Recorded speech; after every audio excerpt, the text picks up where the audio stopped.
Bueno, estamos escuchando el disco de Idiot del señor Iggy Pop de 1977, de la época en que Iggy Pop andaba de novio con David Bowie. No es cierto. Andaban viajando juntos por Europa.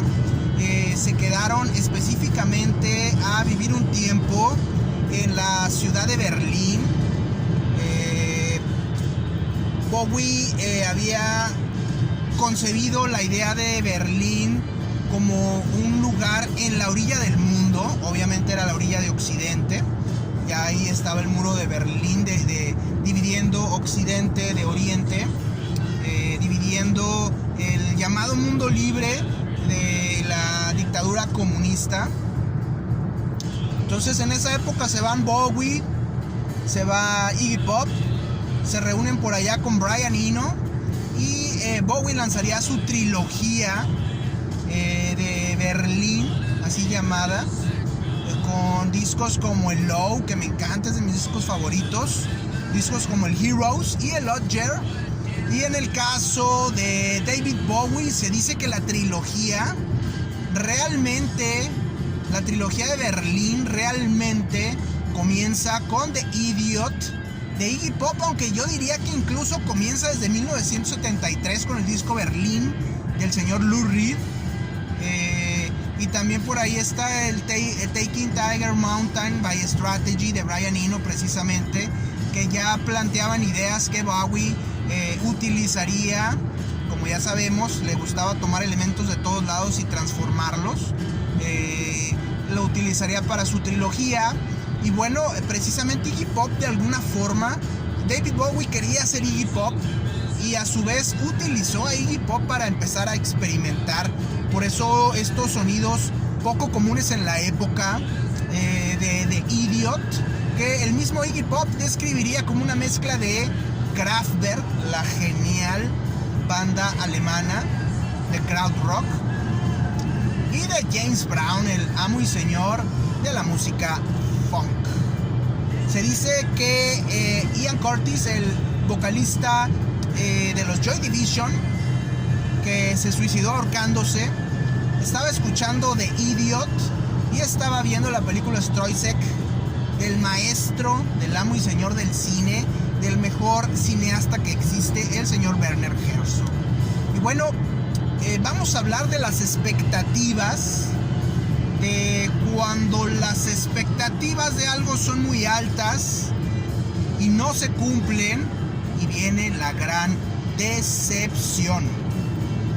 Hablaba hace poco yo del disco 72 Seasons de Metallica, y de por qué Metallica había empezado desde noviembre a soltar a soltar sencillo tras sencillo tras sencillo. Dije, pues ya, publiquen todo el disco. Pues no, lo que estaba haciendo Metallica no era realmente elevar las expectativas, porque no puso las mejores canciones del disco. Lux Eterna, la primera que lanzó en noviembre, sí es muy buena, pero las demás no tanto.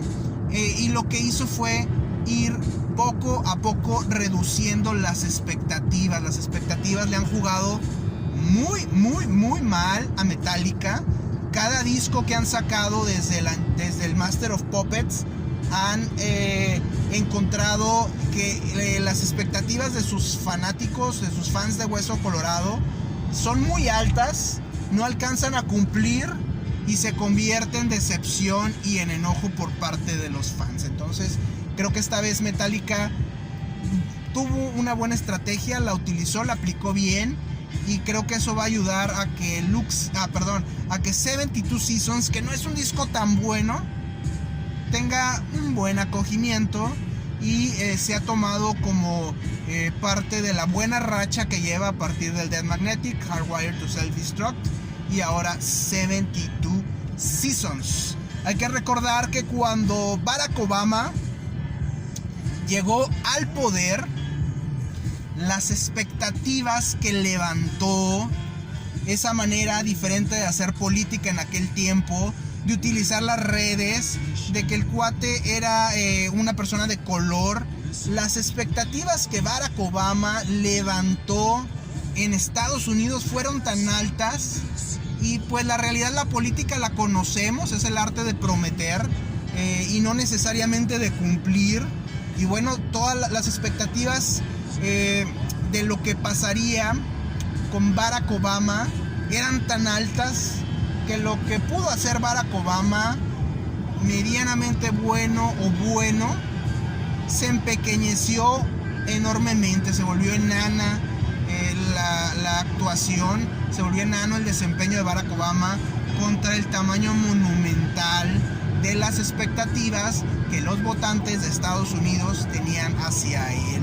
Mucha gente que normalmente se quejaba de los políticos tradicionales y todo se emocionó, dijo: con Obama van a haber cosas diferentes, y la verdad es que no pasó lo que ellos querían que sucediera. Las expectativas muy altas no se alcanzaron a cumplir y eso provocó un coraje, una molestia muy grande, y eso precisamente desató una reacción, como diría las leyes de la física, de la misma intensidad en dirección opuesta. ¿Qué sucedió? Llega el populismo radical de extrema derecha del señor Donald Trump, un autoritario, un populista, un nacionalista, un conservador, alguien que se disfrazó o engañó a muchos diciéndoles que era el nuevo luchador de la libertad, y nada más demostró que detestaba la democracia, las instituciones y le gustaba la destrucción. Las expectativas enormes que despertó Barack Obama y que no pudo alcanzar a cumplir generaron ese odio, ese coraje, ese resentimiento, y el resultado ahí está. En México pasó algo muy similar cuando tuvimos por presidente a el señor Vicente Fox, que ganó en el 2000, que el triunfo de Vicente Fox fue algo muy importante a nivel nacional, aunque se le pretenda restar importancia hoy en día. Pero la realidad es que el triunfo de Vicente Fox implicó el fin de la llamada dictadura perfecta del PRI, que estuvo durante 70 años aproximadamente en el poder. Las expectativas fueron enormes y al final, pues obviamente el desempeño, lo que haya hecho Vicente Fox, aunque México se convirtió en una potencia en aquella época, pues no fue lo que la gente esperaba, no fue lo que la gente sintió, pensó, imaginó cuando fue a depositar un voto por él. ¿Qué pasó? Obviamente no se quería regresar al PRI, pero no se veía una opción real, segura, viable, y llegó el señor Felipe Calderón. Creo que con Calderón no hubo tantas expectativas, pero ya era el segundo sexenio del PAN y ya había esa gran decepción, coraje, resentimiento, al grado que se volvió a votar por el PRI. Cuando pasa lo del PRI, que el señor Peña, el presidente Peña, menos cumple las expectativas que muchos tenían, a pesar de que tuvo buenos números en ciertos rubros, consistentes, no excelentes, pues se va totalmente al otro espectro, al del populista que promete todo, y el problema es que no va a cumplir. Decía por ahí Diego Rusarín en un video algo parecido a lo de Obama y Donald Trump. Dice: bueno, tuvimos un presidente de izquierda que no cumplió, que hubo mucha expectativa, y ahora se viene el reviraje hacia la ultraderecha. Problema, señor Rusarín, el presidente López no es de izquierda, es muy conservador socialmente hablando, es autoritario, no le gustan las instituciones, pero el problema es que no hay una ultraderecha en México, y el problema es que la democracia en México no está tan consolidada como lo está en Estados Unidos. En Estados Unidos es fácil, si un gobierno no te convence, echarlo fuera en 4 años. En México, si un gobierno no te convence, lo que hace el presidente en el poder es inmediatamente al segundo año de gobierno empezar a ver cómo puede consolidar su poder y evitar que lo quiten o dejar un sucesor en los siguientes 6 años, y eso es lo que está pasando actualmente. A mí se me hace un peligro lo que pudiera pasar en el 2024, a menos que la gente tenga conciencia y las cámaras, tanto de diputados como senadores, se las quite totalmente al partido oficialista, y entonces sí, vamos a ver una democracia. Si gana alguien del partido oficial, del partido del presidente López, bueno, me quedo un poco más tranquilo, que vamos a tener un poder judicial no dependiente del presidente, que vamos a tener quizá una cámara de senadores y una cámara de diputados no dependientes del presidente, así que eso de alguna manera va a frenar algunas de las posibles locuras o desvaríos que pudiera tener un gobierno autoritario que desprecia las instituciones y que no le gusta la democracia. Recuerdo alguna vez que un ex jefe me dijo: te inscribí en un curso de habilidades directivas muy buenísimo, que es como si fueras a tener un par de maestrías. Yo le decía: oye, pues ¿sabes qué? Ayúdame a pagar una maestría. No, te inscribí en un curso, en un diplomado, que es mucho mil veces mejor que una maestría. Y tiene un módulo de negociación, que es algo que me encanta, que es el mejor que vas a ver aquí en el país, bla, bla, bla, bla, bla, bla, bla, bla. Dije, bueno, algo es mejor que nada. Pero la verdad es que mis expectativas eran altas, muy altas por lo que me había dicho mi jefe. Y cuando empecé a ver el curso, pues sí era entretenido, pero creo que siempre hay un problema con este tipo de diplomados, cursos, asesoramientos, consultorías, que no son más teoría, más paja, y no se aterrizan bien a la operación, a la ejecución, a la práctica. Adicionalmente, bueno, tenía ahí unos detalles con mi jefe que no me ayudaban mucho a aterrizar lo que veíamos en ese curso. Porque en el curso te decían: haz 1, 2, 3, y luego llegas al trabajo y decías: voy a hacer 1, 2, 3, y te decía mi jefe: no, haz 4, 5, 6. Oye, pero es que en el curso dijeron que 1, 2, 3. Eso no le hagas caso, 4, 5, 6. Esa incongruencia obviamente fue complicada, y si a eso le suman mis expectativas, pues perdió esa gracia, ese curso, diplomado, lo que haya sido.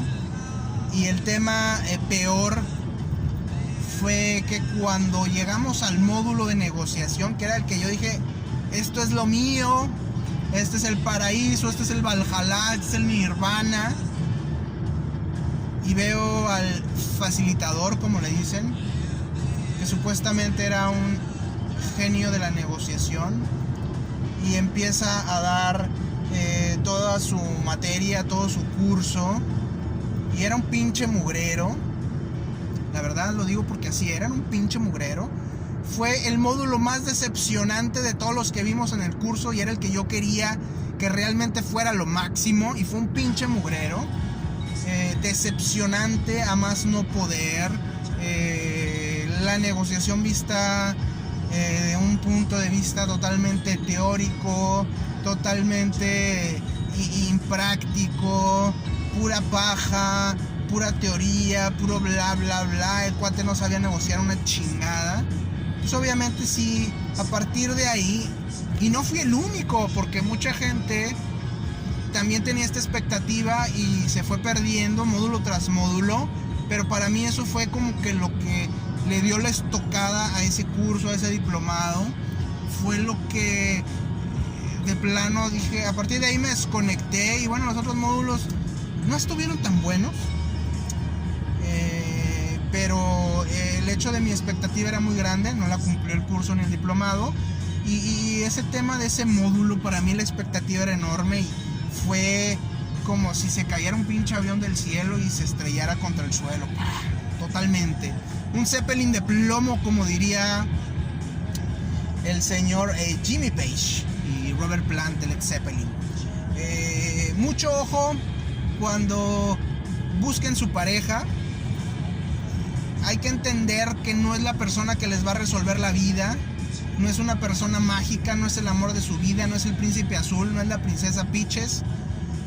Lo que pasa aquí es que la gente deposita expectativas enormes en la otra persona sin darse cuenta, sin entender, sin razonar que la felicidad de uno es responsabilidad de uno mismo, de uno propio. La responsabilidad es un tema interno, no externo. Si algo externo, si yo mi felicidad depende de algo externo, estoy jodido y me la pueden quitar en cualquier momento.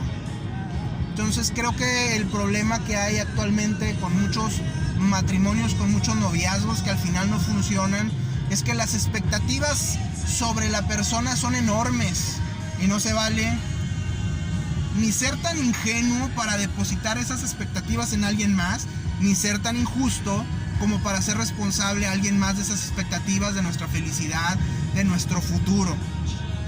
A fin de cuentas, el matrimonio es una sociedad, un pacto entre dos personas para chingarle en la vida, para enfrentar los problemas de la vida. La vida es una lucha, la vida son chingazos y es mejor no estar solo.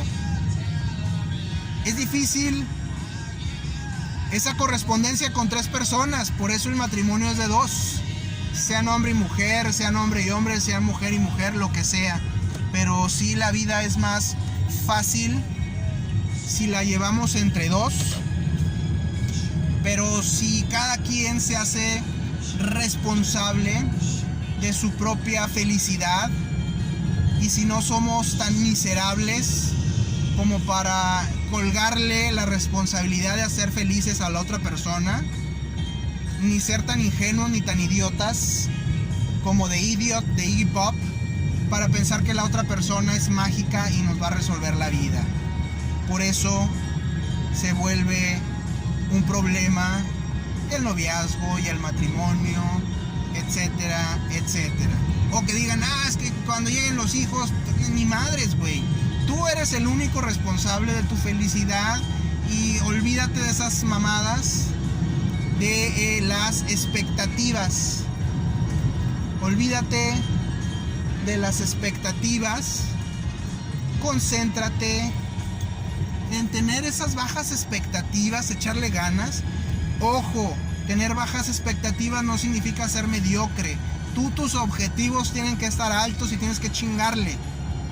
Pero no seas tan ingenuo como para pensar que con solo desearlo, con solo desear a lo alto, las cosas van a suceder. Las cosas suceden mediante acciones, mediante entrarle a los chingazos, subirse al ring, ponerse los guantes, aguantar chingazos y dar chingazos, muchos, más que el rival. Entonces, expectativas peligrosas. Procuremos no ir con expectativas tan altas. Procuremos ser más racionales, tener los pies en el suelo, como se dice. Y aunque algunos filósofos, algunos pensadores dicen la clave de la felicidad es siempre ir con muy bajas expectativas, yo diría, seamos moderados, analicemos. Si Metallica está haciendo discos malos, no esperaría que el siguiente disco de Metallica sea una obra maestra. Si los módulos del curso no son buenos, no esperaría que el curso que yo más deseo sea el mejor.